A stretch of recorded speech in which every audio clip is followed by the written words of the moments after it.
ఉగ్రవాదంపై పోరులో భారత్కు క్రమంగా మద్దతు పెరుగుతోంది. ఉగ్రవాదానికి వ్యతిరేకంగా పలు దేశాలు భారత్కు మద్దతు ప్రకటిస్తున్నాయి. ఇప్పటికే అమెరికా పూర్తి మద్దతు ప్రకటించగా అదే బాటలో జపాన్ నడిచింది. భారత్కు సంపూర్ణ సహకారం ఇస్తామని జపాన్ ప్రకటించింది. అటు బ్రిటన్ సైతం ఈ సమయంలో ఇరు దేశాలు సంయమనం పాటించాలని సూచించింది. ఉగ్రవాదానికి వ్యతిరేకంగా తాము భారత పక్షాన నిలబడతామని అగ్రరాజ్యం పేర్కొంది. ప్రధాని నరేంద్ర మోదీకి సంపూర్ణ మద్దతు ఇస్తామని అమెరికా విదేశాంగ శాఖ ప్రతినిధి టామీ బ్రూస్ వెల్లడించారు.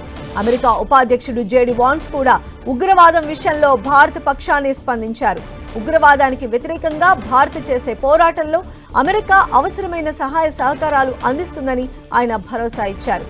పహల్గామ్ ఉగ్రదాడి అనంతరం భారత్ పాక్ మధ్య తలెత్తిన ఉద్రిక్త పరిస్థితులను చల్లబరచాల్సిన అవసరం ఉందని బ్రిటన్ పేర్కొంది. ఉగ్రవాదుల పాశవిక దాడిపై చర్చించిన హౌస్ ఆఫ్ లార్డ్స్ లో సభ్యులు పార్టీలకు అతీతంగా ఖండించారు. ఉద్రిక్తతల నేపథ్యంలో అన్ని భాగస్వామ్య పక్షాలు సంయమనంతో వ్యవహరించడాన్ని తాము ప్రోత్సహిస్తామని పేర్కొన్నారు. ఇక ఉగ్రవాదంపై పోరులో భారత్కు తమ సంపూర్ణ సహకారం ఉంటుందని Japan house of representatives speaker Nukaga Fukushiro ప్రకటించారు. పహల్గామ్ ఉగ్రదాడిని ఖండించారు.